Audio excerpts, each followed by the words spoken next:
Recibimos a nuestra invitada del día de hoy, la doctora Luciana Cataldi. Ella es creadora del programa NeuroSer para comunidades y directora de Founder. Ajá. Es de la Universidad de Buenos Aires. Ella es abogada, es mediadora, con perspectiva de género, coach en negociación, especialista en comunicación no verbal y no violenta. Y tenemos una invitada importada, diríamos, Así viene de Cava, ¿cierto, doctora Cataldi? Bienvenida. Hola, ¿qué tal? Buenas tardes, así es. Bueno, gracias por la presentación. De todo. De todo un poco. Ajá, como en botica, diría el dicho. Así es. Nosotros nos enteramos a raíz de la doctora Karina Tomasi de estas jornadas que se van a hacer el 1 y el 2 de septiembre, donde usted participa. Sí, de género y de paz, claro. Exactamente, sí, es una jornada también pensada en estos momentos mundiales que estamos, porque la jornada es internacional, Claro. Es a través de también presentar la red de mujeres en Círculo de Paz, que estamos trabajando varias mujeres internacionalmente por trabajar todos estos temas que tienen que ver también con la construcción de paz y el enfoque de perspectiva de género, pero con una mirada también en donde esté puesto el foco en el género, que es tan importante hoy en día, Claro ¿no? Y sí. que no se aborda desde una perspectiva de género, como hoy se está requiriendo en las sociedades a nivel mundial. Entonces, este conversatorio es un poco presentar a la red, y es muy interesante cómo se compone la red, porque cada país tiene su nodo. Claro. ¿Y cómo se compone la red, Y ahí les estaba contando, cada país tiene un nodo. Ese nodo lo lidera una lideresa, que por ejemplo México, distintas partes o ciudades de México tiene su nodo, y cada nodo está liderado por una lideresa. Claro. En este caso la primer plana de la red está liderada por mujeres, pero es una red obviamente que estamos todas, y la idea es poder trabajar por una construcción de paz a todo nivel y transversalmente. Pasa que el foco también de la red está puesto en niñas, adolescentes y mujeres, porque estamos trabajando con los ODS 5 y ODS 17 de las Naciones Unidas, y el ODS 5 nos avala y nos invita a trabajar a la red en el empoderamiento de niñas y mujeres a nivel transversal e interseccional. Aclaremos a la audiencia que los ODS son los Objetivos de Desarrollo Sustentable de Naciones Unidas. Exacto, Claro, ahí está. Lo que tendemos a cumplir, ¿no? Que no estamos cumpliendo. Claro, y que también despliega esto tan maravilloso que todos los países nos tenemos que comprometer, que es la Agenda 2030, sí, ¿no? Y ahí están los 17 objetivos de desarrollo puestos. Entonces, bueno, es un poco activar esa agenda. Que incluye varios de género, como dijo usted, claro, sí, algo. Y entonces un poco el 17, el ODS 17 justamente habla de las alianzas estratégicas que también deben tener estos objetivos de desarrollo, porque no solamente las Naciones Unidas los tiene que trabajar, sino todos en compromisos también como alianzas o aliados a estos compromisos internacionales. Y ahí un poco se inspira esto de la red internacional de mujeres, el Círculo de Paz. El Círculo de Paz viene un poco del enfoque que trabajamos muchos en el mundo, que es la justicia restaurativa. Es un cambio de paradigma del sistema punitivo retributivo que nosotros conocemos como justicia mundial. Entonces ahí viene un cambio también, ¿no? En los años 90 la mediación también fue un cambio de paradigma, de construcción de conflictos y procesos de paz. Y hoy ya hace más de 15 años, 20 años que estamos trabajando en el enfoque restaurativo, la justicia restaurativa y los círculos restaurativos, y entonces de ahí viene el nombre de Círculo de Paz. Qué nombre tan apropiado y tan armonioso, suena bien. Y además todo el símbolo, un círculo. Claro, una igualdad. Claro, Un círculo donde están todos comprendidos, porque la circunferencia los puntos son infinitos. Y en igualdad, Exacto. claro, claro.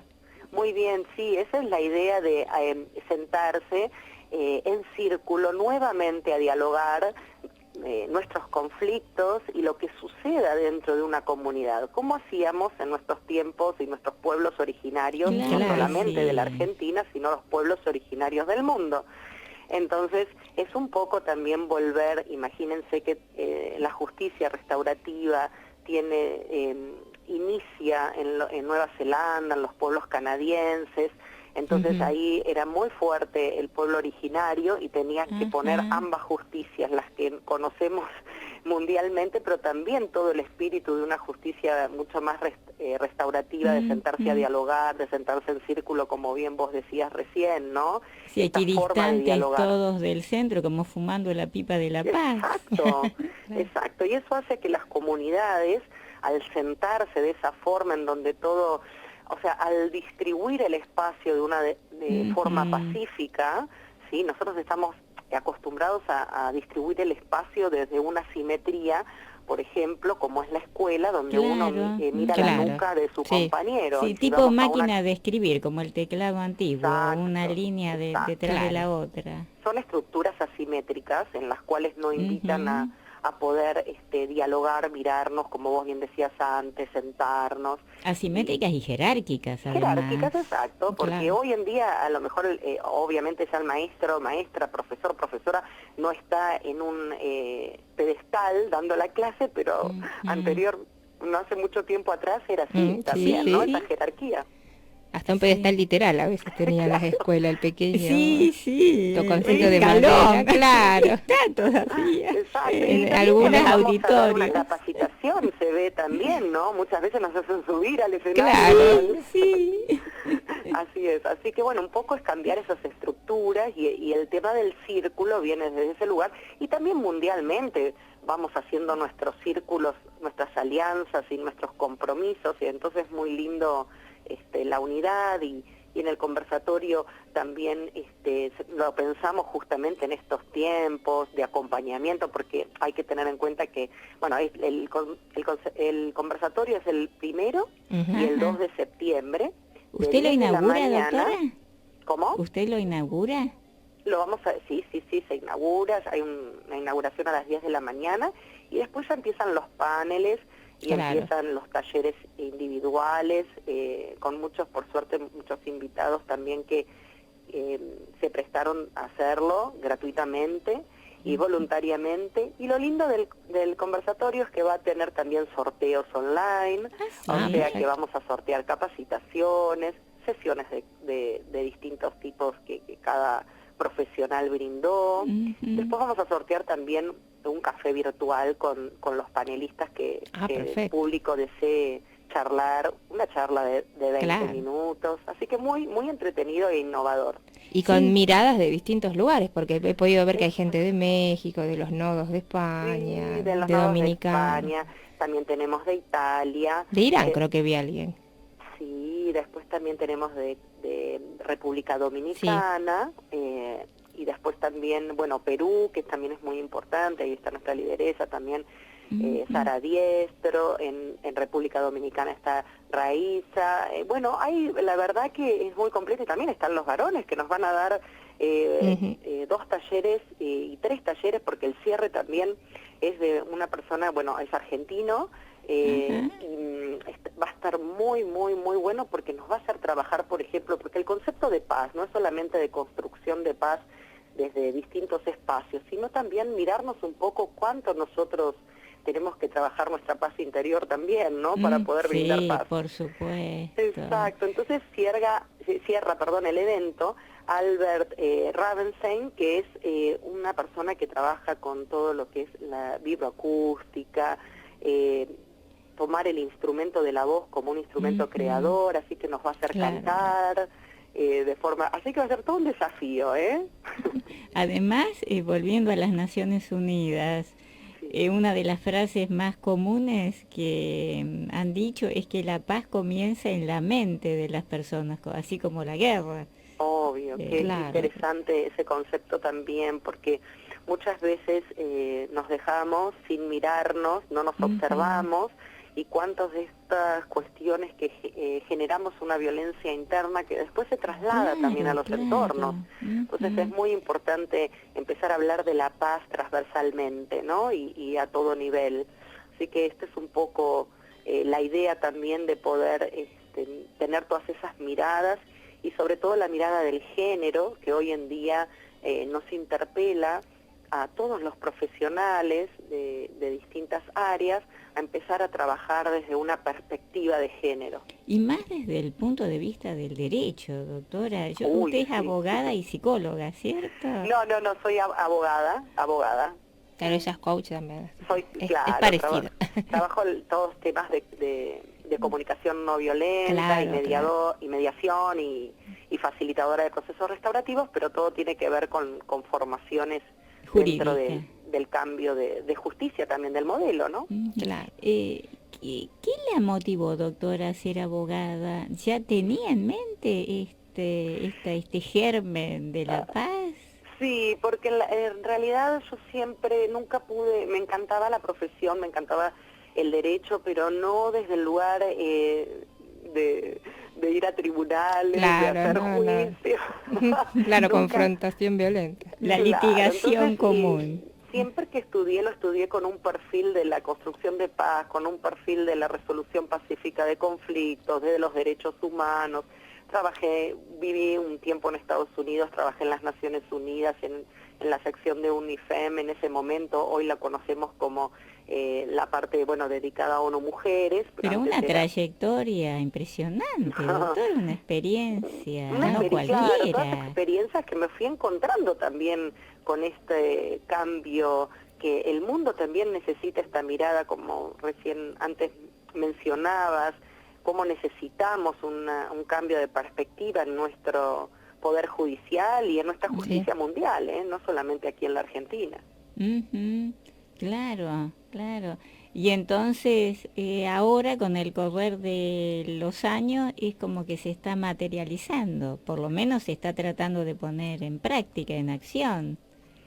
Es muy difícil porque realmente tenemos todavía una justicia muy marcada, patriarcal, y esto es así, lo podemos leer en las sentencias y podemos mirarlo todos los días y verlo y escucharlo todo el tiempo, como hay una falta de perspectiva, falta de capacitación, por eso tenemos que trabajar muchísimo la ley Micaela internamente, ¿no? Sí. Porque cuánto nos falta todavía de trabajo, de terminología y de esa mirada con perspectiva de género en nuestra justicia.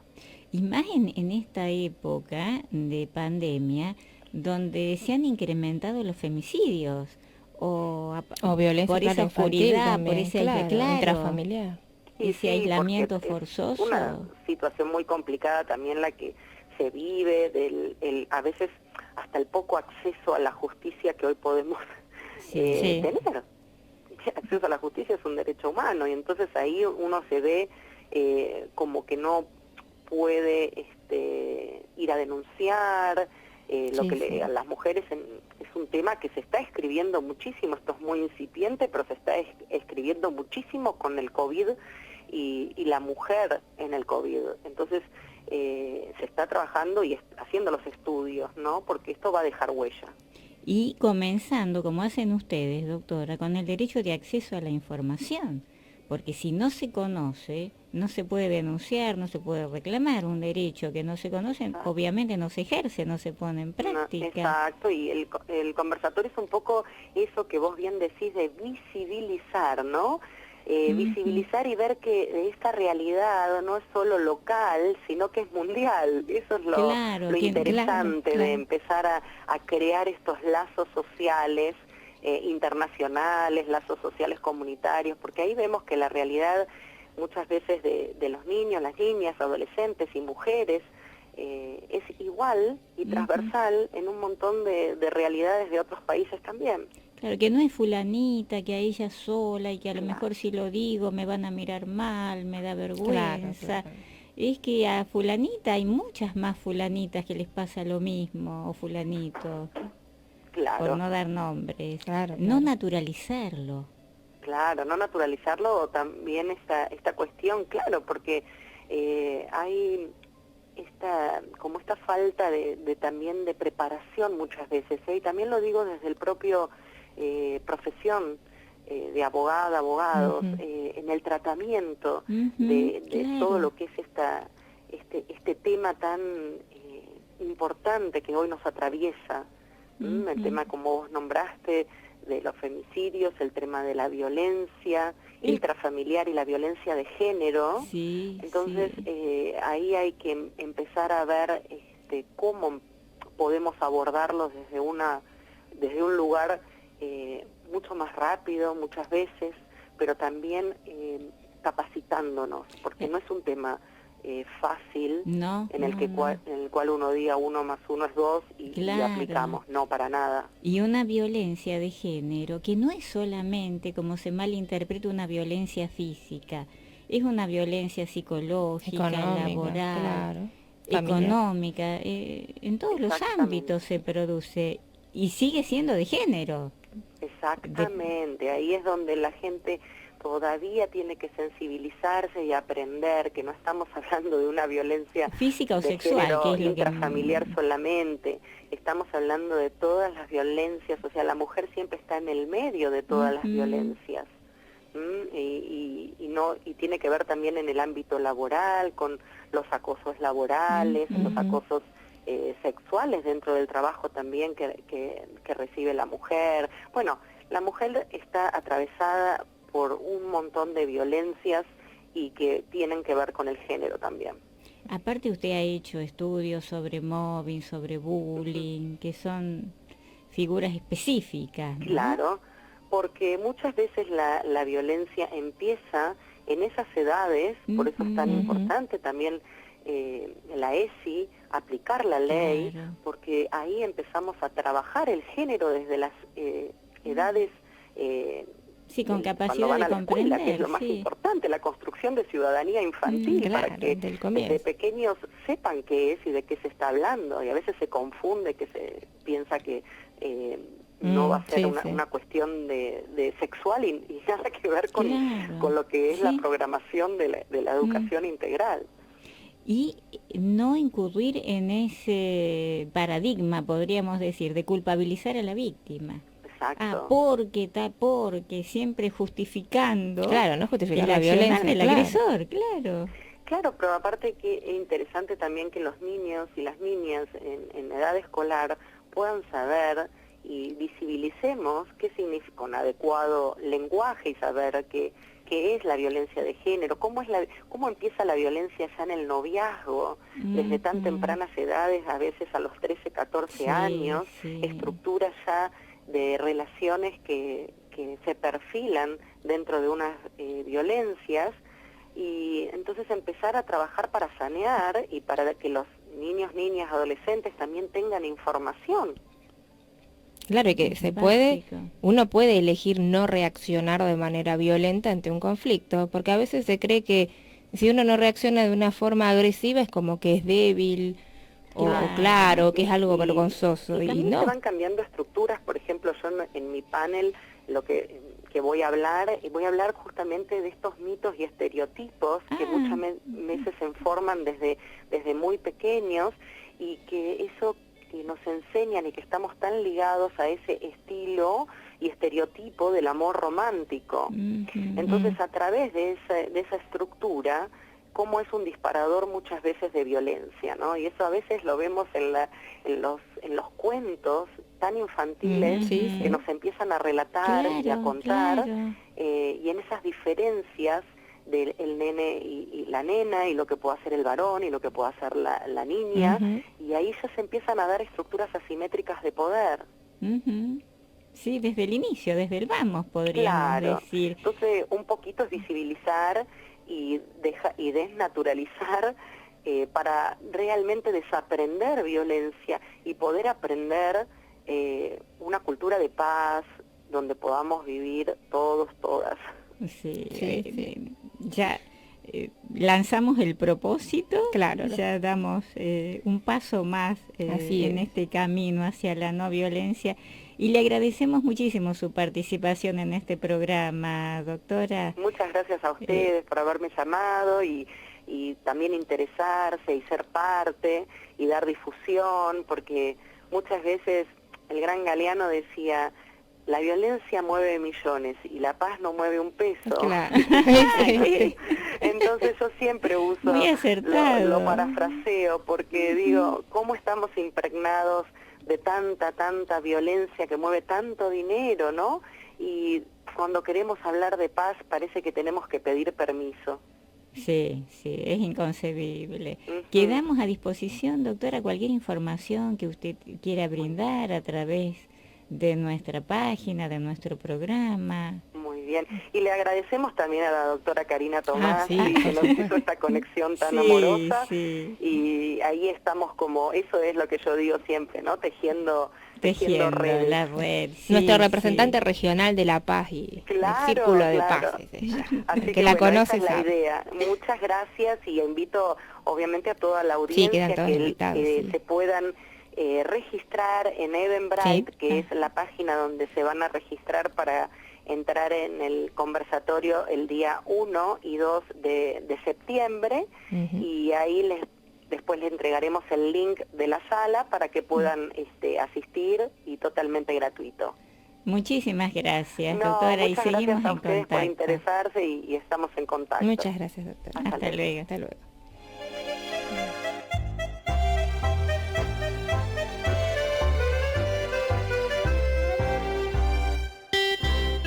Bueno, le agradecemos mucho a la doctora Luciana Cataldi, que se ha comunicado con nosotros desde Buenos Aires, desde Capital Federal.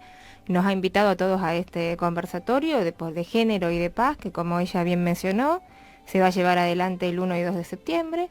Las inscripciones son a través de Eventbrite, que nosotros lo vamos a estar publicando en nuestras redes también, con el enlace para que todos y todos los que quieran inscribirse puedan asistir, con panelistas, ¿no?, de distintos lugares del mundo que aportan sus miradas y sus vivencias y sus formas de transmitir también. Pasamos a un tema musical y continuamos con nuestro programa, El Derecho en la Vida Diaria.